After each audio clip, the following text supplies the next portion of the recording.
अब ये 17 साल का है सर, वो 13 साल की बच्ची है। तो ये उसने तो जो शिक्षक की जो वो होती है परिभाषा, शिक्षक जो समाज का निर्माण करता है, उसने उसकी छवि को भी ख़राब कर दिया सर उसने।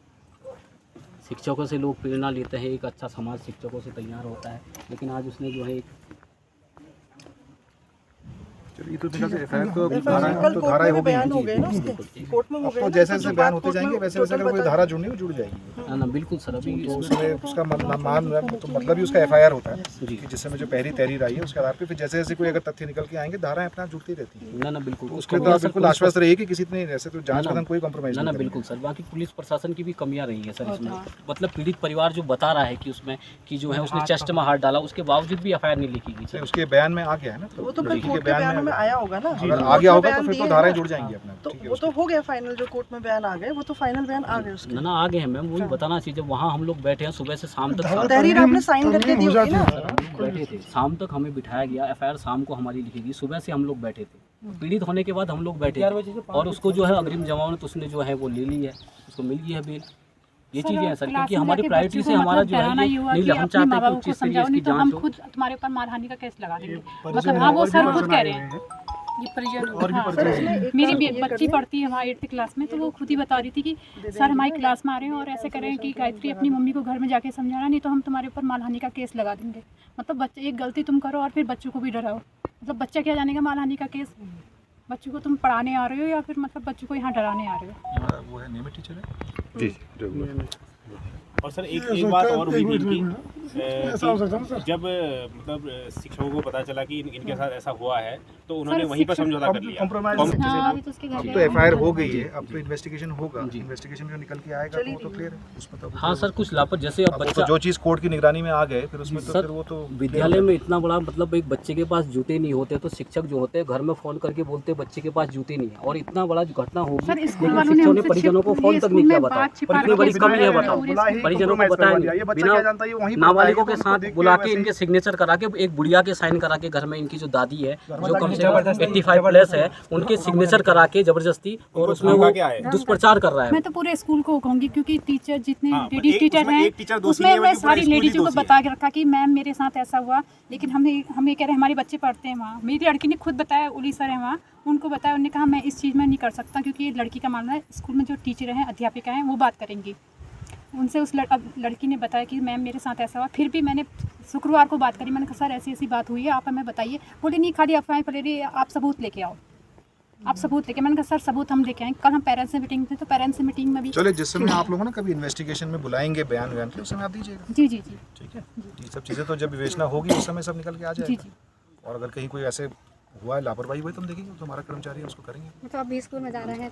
ठीक है, आप लोग विश्वास रखिए, सीओ मैडम खुद ही हैं और मैं इस तरह के मामलों को खुद ही सीओ लेवल के अधिकारी कल गया, उसको कल डांट पड़ी है कि तू स्कूल क्यों आया भाई, अभी 1-2 दिन तो जो कम से कम जो है छुट्टी पर रहना चाहिए था।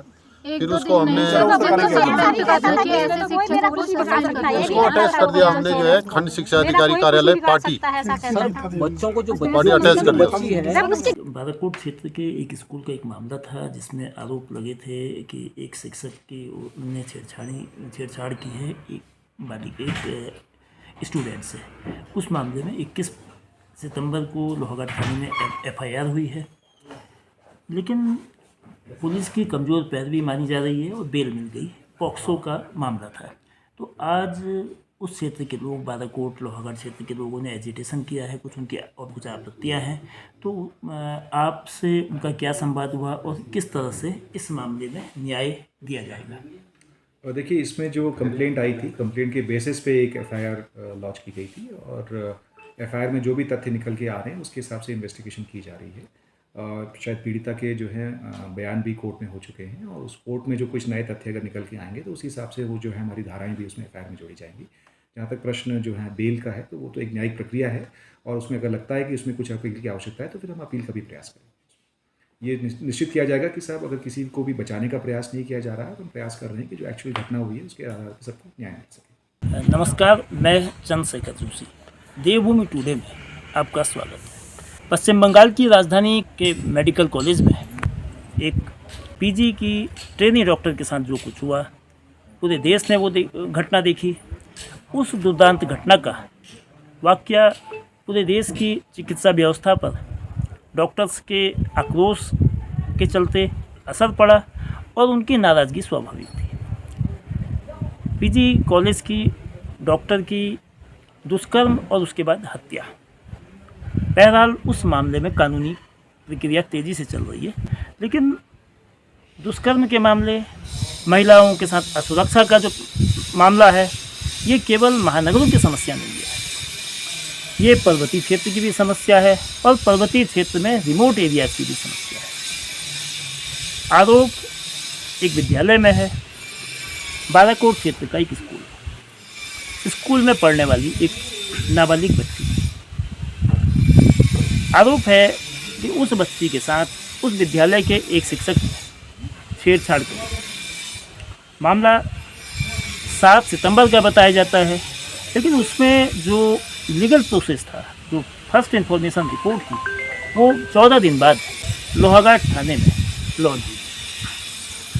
जो तमाम लोग आए हैं, महिलाएं भी बड़ी संख्या में हैं, युवा हैं, बुजुर्ग हैं, की आपत्ति है कि एक दिन बाद पुलिस की कमज़ोर पैरवी की वजह से आरोपी को बेल मिली। 22 सितंबर को आरोपी को बेल मिली और आज 24 सितंबर को पुलिस की इन्वेस्टिगेशन पर, पुलिस की कार्यप्रणाली पर सवाल उठाते हुए क्षेत्र के तमाम लोग, अमित टमटा जी और बाकी लोगों के नेतृत्व में बालाकोट से तकरीबन 30 किलोमीटर दूर चंपावत कलेक्टर परिसर में पहुंचे हैं और डिस्ट्रिक्ट मजिस्ट्रेट से उन्होंने अपनी आपत्तियां रखी। उन्हें न्याय चाहिए। जो लोग आए हैं उनका साफ कहना है कि बच्ची के साथ छेड़छाड़ हुई, मामला पॉक्सो का है और पॉक्सो एक्ट की धाराओं में मुकदमा दर्ज भी है, लेकिन 24 घंटे के भीतर जमानत मिलना और इस पूरे प्रकरण में परिजनों का आरोप है कि उन पर परोक्ष में, प्रत्यक्ष में दबाव भी बनाए जा रहे हैं मामले को वापस। तो नाराज़गी क्या है, मुद्दा क्या है, इसको जानने के लिए अमित जी, पूरा मामला क्या है और क्यों आप लोग नाराज़ हैं, क्यों आप लोगों को ऐसा नहीं लगता है कि इसमें इंसाफ मिलेगा? ये जो है एक 7 तारीख और एक 9 तारीख की घटना है, जिसमें एक नाबालिग बच्ची से जो है एक शिक्षक द्वारा जो है उसके द्वारा उसमें जो है उसकी अंदर हाथ डाल के जो है उनके द्वारा उसमें बच्ची के साथ छेड़छाड़ की गई। और जो है हम लोग जो है 21 तारीख को हम लोग एफआईआर के लिए हम लोग लोहाघाट थाने में हम लोग गए, जहां पुलिस प्रशासन द्वारा जो है हमें सुबह से शाम तक हमको बिठाया और शाम को हमारी एफआईआर लिखी की। और एफआईआर में जो है हमारे द्वारा जो है परिजनों के द्वारा यह बताया गया था कि उसने बच्ची के जो है चेस्ट में हाथ डाला, लेकिन पुलिस प्रशासन ने उसको बचाने के लिए जो है खाली दिखाया कि कंधे पे जो है हाथ डाला गया और जो है उसको जो है 24 घंटे के भीतर उसको जो है बेल मिल गई है। तो इससे हम लोग काफ़ी आक्रोशित हैं।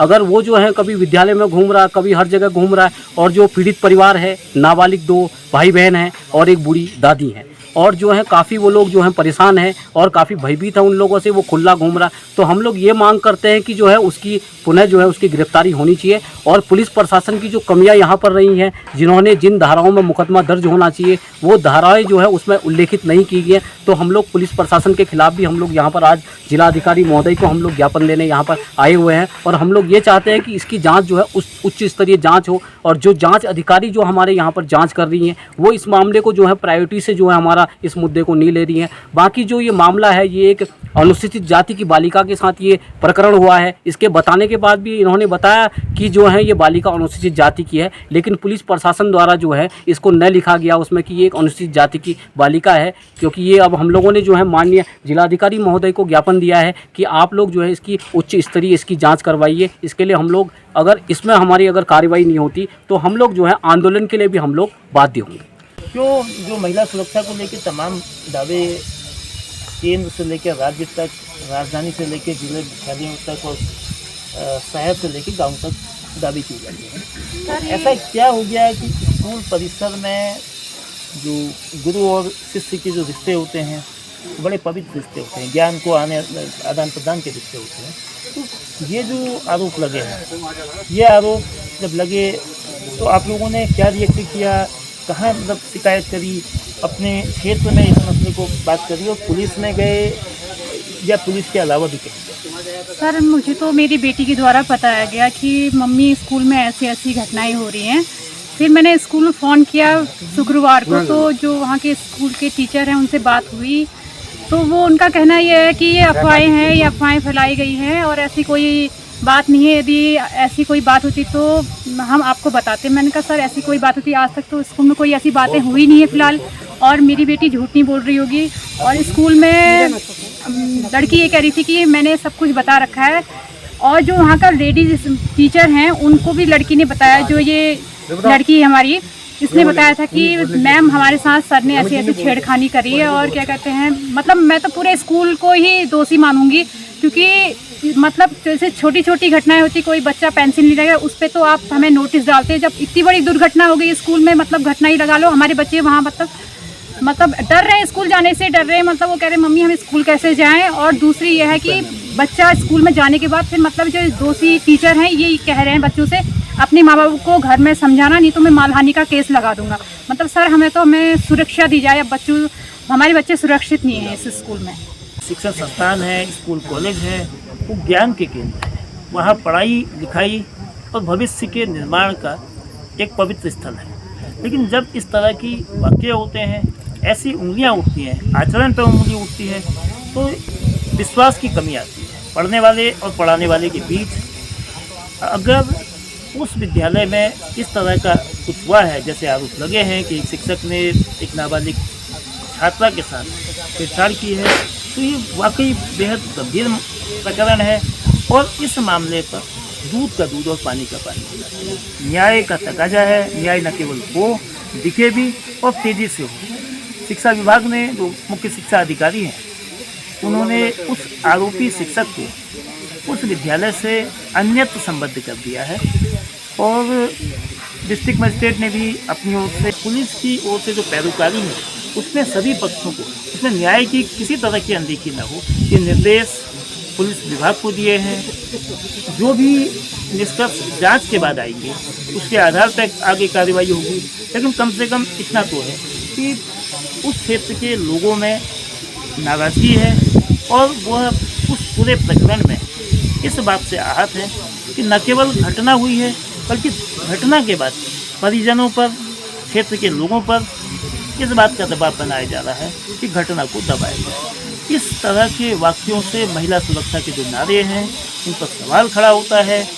अगर बालिकाओं को न्याय नहीं मिलता है, बालिकाओं के साथ छेड़छाड़ या बालिकाओं के साथ इस तरह की जो घटनाएँ होती हैं, तो उनके स्कूल जाने की जो गति है, स्कूल जाने के लिए वो प्रेरित नहीं होंगी। तो स्कूल चलो, यानी कि बेटी पढ़ाओ बेटी बचाओ का जो नारा है उस पर कहीं ना कहीं ब्रेक लगेगा। इसलिए प्रशासन को, इसलिए पुलिस को और इसलिए इस पूरे प्रकरण में तमाम संबंधित पक्षों को सही जांच कि निर्दोष फंसे ना और दोषी बचे ना, इस नीति पर काम करना होगा।